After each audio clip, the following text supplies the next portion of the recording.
Shalom. First and foremost, I want to give all praises, honor, and glory to Yahweh, Bahasham, Yahweh Shai, Bahasham, Rakha Kodash. Double honors to the elders and the apostles of Great Millstone, and peace and blessings to the elect. And today we're going to go into the book of Psalms, the 64th chapter, right? A prayer of deliverance from secret enemies. And we go into this chapter a lot, right? As we go into it with the wicked here dealing with Esau and their secret counsels. Okay, it says, to the chief musician, a psalm of David. Hear my voice, O God. In my prayer, preserve my life from fear of the enemy. Hide me from the secret counsel of the wicked.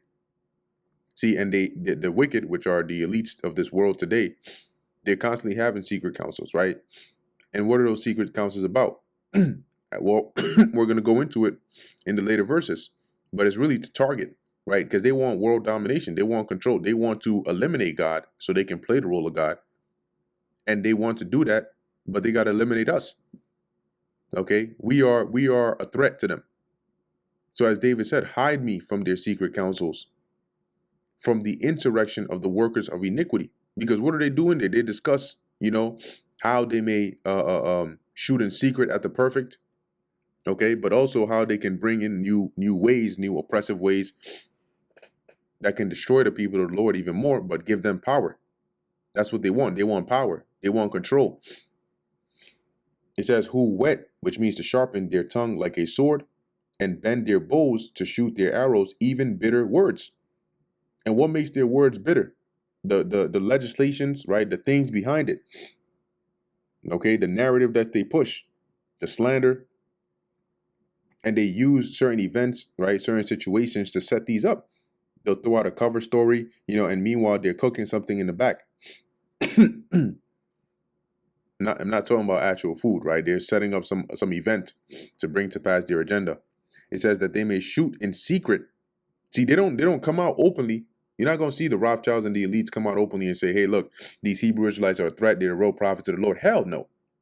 They shoot in secret. They send their vocab Malones, right? They send, their Southern Poverty Law Centers. They do it from angles. They'll try to paint with a broad brush. But their target, as it says, is at the perfect. Okay, and who are the perfect? The nation of Israel, but starting with the elect. They are the excellent, okay, or the perfect, because as it says, we're justified in the Lord, and in our mouth there is no guile. So we are the target. We're a threat to them because we're teaching the truth. Suddenly do they shoot at him and fear not. They encourage themselves in an evil matter.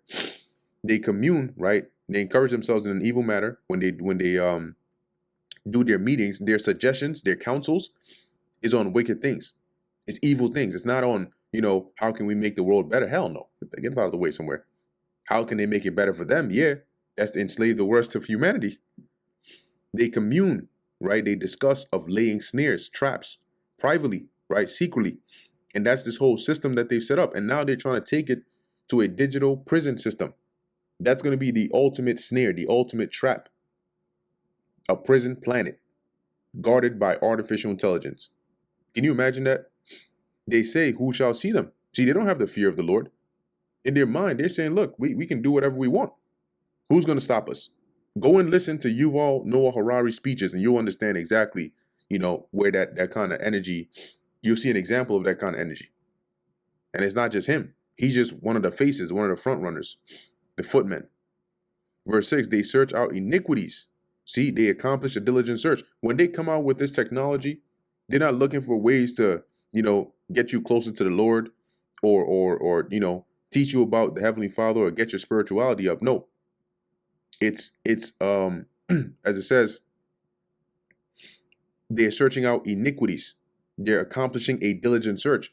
How can we, control the population? How can we, when you find out, matter of fact, hold on, let me see. Now, you know what? I'm going to save you that. I'm not even going to look that up. But their diligent search is in wickedness. Okay? When they're doing all this experiments and the Neuralink and all these things, do you think that that's for your betterment? No. Ultimately, once they understand how to do it and harness it, then they use it for their actual intentions. Why do you think they built nuclear weapons? Yeah, of course, it was the will of the Lord that set them up to do it. But if you know something is that destructive, why would you keep on going and advancing it? Because once they can harness that power, they know enough about it, then they push it in the direction they want. See, but the inward thought of every one of them and the heart is deep. And that's their plans. See, these higher ups, they're not intelligent in the sense of they're not the scientists that come up with the new inventions and the engineers that come up with the new technology and technological breakthroughs. No, theirs is the planning of, okay, let's do this, let's do that, we want this and we want that. And it's like sinister deep. Okay, if the Lord was exposed to you a portion of the wickedness that they get into and how diligently they get into it and the extent that they go to, you wouldn't believe it.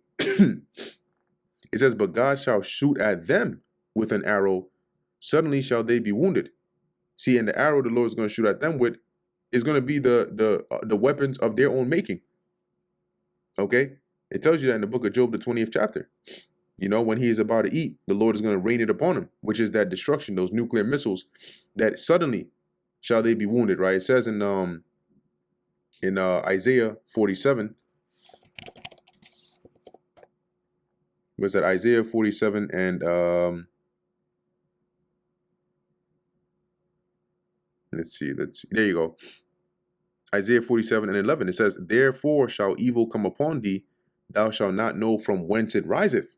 See, suddenly shalt thou be wounded, and mischief shall fall upon thee, thou shalt not be able to put it off. See, and that mischief is going to come from the Lord. That destruction of your kingdom that you're not going to be able to stop or slow it down. It's like a fire in a building that no amount of water or firefighters is able to put out. And it's almost like the more water you pour on it, the more the fire burns hotter. And desolation shall come upon thee suddenly, which thou shalt not know. So going back to Psalm 64, right, it says here, verse 8, so shall they, Slakia, verse 7, but God shall shoot at them with an arrow, suddenly shall they be wounded, right? And that wounding is going to be to the destruction of their kingdom and the binding of their kings, okay, for captivity. So shall they make their own tongue to fall upon themselves, right? That's them exposing themselves. Okay, the Lord putting the spirit on them, having their whistleblowers and so on coming out and basically giving the inside scoop on them. So they and majority of their whistleblowers are of themselves. For whatever reason it is. Somebody got burned, whatever it is, threatened, to blackmail, whatever the case is, but the truth is coming out on them. Right? It says, all that see them shall flee away, all men shall fear and shall declare the work of God. See, because when the judgment of the Lord comes, that fear is going to come upon all men. They're going to see, because the Lord is going to use them, right? Starting with Babylon as an example. For they shall consider, or they shall wisely consider of his doing. See that? The righteous shall be glad in the Lord Yahweh and shall trust in him, and all the upright in heart shall glory. And that brings us to the end of the book of Psalms, the 64th chapter. Lord willing, that was edifying to the elect. In closing, I want to give all praises, honor, and glory to Yahweh, Bahasham, Yahweh Shai, Bahasham, Rakha Kodash. Until next time, Shalom.